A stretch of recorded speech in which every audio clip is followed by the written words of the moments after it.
Саламатсыңарбы биздин кыргыз мекендештер, жердештер. Кымбаттуу кыргызстандыктар, мен силерди ушу өзүмдүн боордошторум катары, кыргыздын кызы, инсаны катары ушу кече чоң жоготуу болду. Бир тууганыбыздан ажырап калдык. Ушуга сабырдуулукка чакырып кетемин. Айрыкча атасы Тажгул агай, Сыргак инеси Сайда, карындашы Гүлкайыр, Гүлшайыр да берки кыздар. Силерге бардыгыңарга Алимбек, Кубатбек тууган уруктары, силерге сабыр тилеймин, сабыр кылгыла. Тууган урук, бир тууган боордош жердештер, Базар Коргондун Баймундузундагы айылдаштарым, мекендештерим, жердештерим, силерди сабырдуулукка чакырам. Сабыр кылгыла. Өзүбүздүн айдай болгон жакшынакка алтындан кымбат үкабыздан айрылып калдык, ажыбыздан. Жаткан жери жайлуу болсун, топурагы торку болсун. Аллах Таалам ушуну бейиштен орун берсин. Кагылайын Кудайым өзүң ушу орун бере кор. Бир туугандарына кайгыбызды бөлүшөбүз. Жаткан жери жайлуу кылып бейиштен орун берсин укама. Эже Екатеринбургка барам, тойго барам, муудуңузду үйлөйсөңүз, бир ай мурда айтыңыз барамын деген сөздөрү кулагыма жаңырып турат. Укам менен байланышта турчумун дайыма. Каякта карантин болду, каяктан келген оорулар болду. Кыргыз эли журтум тынч болгула, силерге ден соолук каалайм. Ата-энеңер менен, бала чакаңар менен ар убак аман болгула. Дагы бир ирет айтам, сабыр кылып Куран окуп, тилават Куранды түшүрө бергиле. Кымбаттуу кыргыз элим, мекендештерим, Курандан башка айла жок. Айла жок. Түнү саат 2'de укканбыз, ошондон бери биз деле кыжалатпыз, кабатырбыз. Кудайым калган инсандарга ден соолук берсин, өмүр берсин, жакшылыктуу күн болуп кетсин. Ушул коронавирус деген нерсе жоголсун, мурункудай жакшы жашоо болсун. Бир туугандар аман болгула бардыгыңар.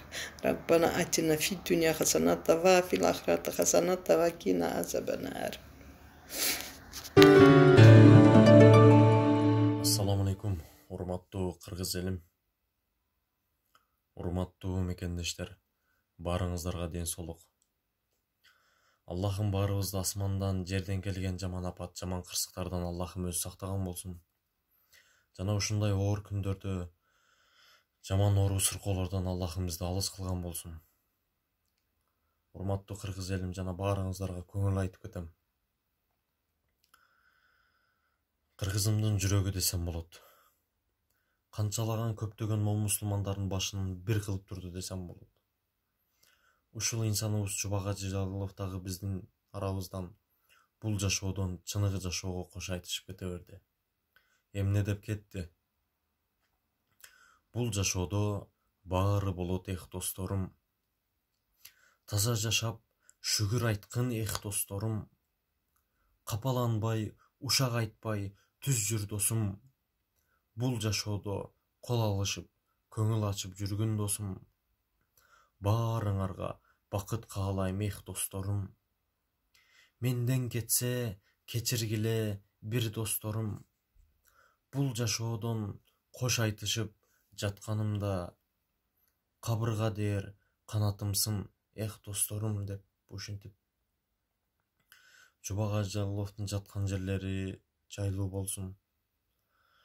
Барган жерлери бейиш болсун. Аллахым билип билбей кылган күнөөлөрүн кечирген болсун. Фердеус аттуу бейиштерден сүйүнчүлөп тосуп алган болсун. Мен Баткен областынан болом. Жана Баткенге деген дагы бир сөздөрдү жаздым эле, сиздерге окуп берейин. Баткен жери кыргызымдын барктуу жери. Баткен эли кыргызымдын ыйман эли. Мына эми элдин ыйын айтып берем. Мына эми кыйраганын Баткен жерин. кыргыз-тажик ынтымагын бузгандарды, жазалагын о Кудайым сен буларды.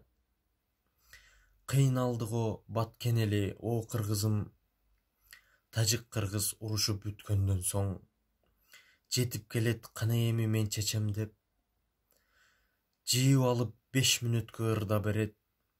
Сүйлө берип баарына жаккандан соң.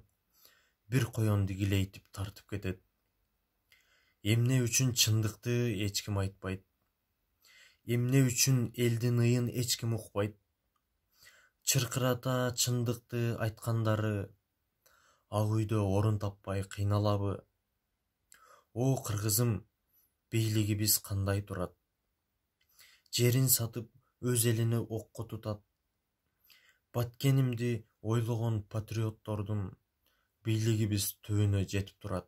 Bismillahirrahmanirrahim. Sözümdü, merimdi, urayımdı Allah'tan ismi menin başlayımın. Salamım jalpı Kırgız eline. Assalamu alaikum rahmatullah ve barakatuhu.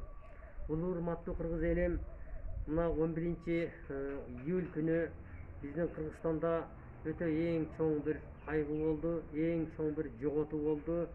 Bizden Kırgızstandın eski muftisi Şeyh Çubakacı'dan ayrılıp oturabız. Жай жанаттан болсын, жаткан жери жайлуу болсын, топурагы торпо болсын. Мен сиздерге бүгүнкү чыкканымдын себеби, кайрылып ушу интернет аркылуу чыкканымдын себеби, мына бүгүн 14-июнь Чубакажынын өткөнүнө 11, 12, 13, 2 gün, 3 gün болду. 3 күндүн ичинде кече 13 iyul күнү Instagram баракчадан ушундай bir суук кабарды көрүп окуп калдым. Сиздерге ал нерсени мен сиздерге окуп берейин. Ал ким? Ишенгүл Болжурова деген аял бар экен. Ал аял бирок чоң эле аял киши экен. Мен аны эже деп да айта албайм. Эже деп айтканга дагы фильм дагы барбайт. Ошол эже деп айтканга дагы татыктуу эмес. Себеби эмне дегенде, бул Instagram баракчасында мындай кылып туруп калтырып атат. Даватчыларды, сакалчандарды, хижап кийгендерди жана өспүрүмдөргө намаз окутууну токтотолу дейт. Мына нерсени көрүңүздөр мынакей. Өзүнүн Instagram баракчасында мынакей турат. Мынакей окусаңыздар болот. Мынакей. Ушул жерден жакшы кабыл ала алсаңыздар болот. Бул койдон чыккан нерсе эмес. Мына көрүп атасыздар мынакей. Жакшы көрүнүп атат сиздерге. Эми ушул эжеге мен кайрылып кетет элем. Мына Чубакажынын өткөнүнө 3 күн болду. Бул жерде эмне исламчылыкка кысымчылык болуп атабы? Урматтуу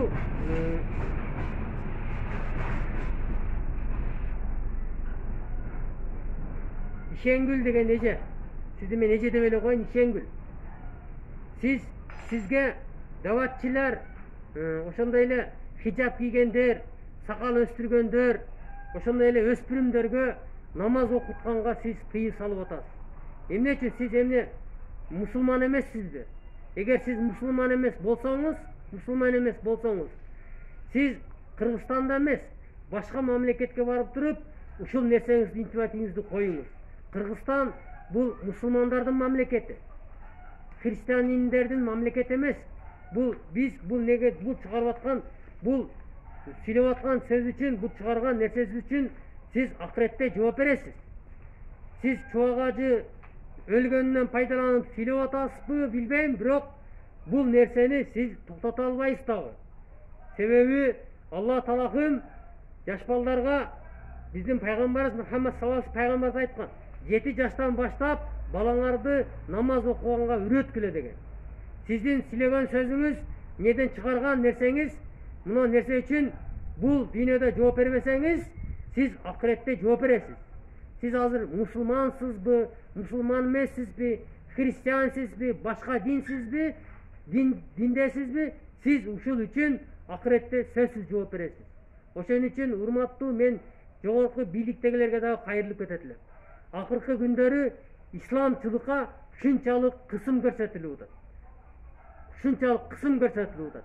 Эмне үчүн ушул Ишенгүл деген аял Чубак ажы тирүү маалында ушул нерсени айтып чыкпады? Эмне үчүн? Чубак ажы өлдү. Эмне ушуңайча дин бизде жок болуп кетет деп атасыңарбы? Кечиресиңер. Кудай кааласа дин мындан буягына кайра күч алат, Кудай кааласа. Күч алат. Сиз даваттын жолун билбей экенсиз. Даваттын жолунда мына биз 3 күндөн, 1 айдан, 30 күндөн даватка чыкканбыз. Даватка чыккан адам даватка чыкканда даватты аерде башкача сабак берет. Сенин үй бүлөңө катуу сүйлөбө дейт. Аял киши аялыңды урбагын дейт.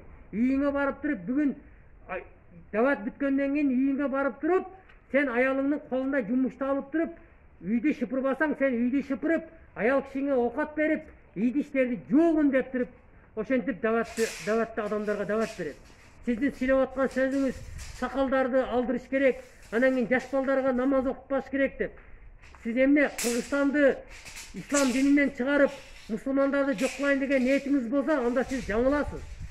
Эч качан мусулманчылык, эч качан исламчылык, мусулманчылыкты эч ким жок кыла албайт, Кудай кааласа. Буга чейин канча фараондар, канча дегендер исламга каршылык кылган, бирок аягы чыккан эмес. Аллах ушундай кырсыктарды, ушундай жаман нерселерди жөнөткөн. Ошон үчүн өзүңүздү оңдоп туруп, ушул нерсеңизди, кайра чыгарган нерсеңизди элден кечирим сурап, ушу сүйлөгөн сөзүңүз үчүн, ушу чыгарган сөзүңүз үчүн элден кечирим сураңызды мен талап кыламын. Барыңыздарга салам алейкум, ассаламу алейкум, рахматуллахи ва баракатуху.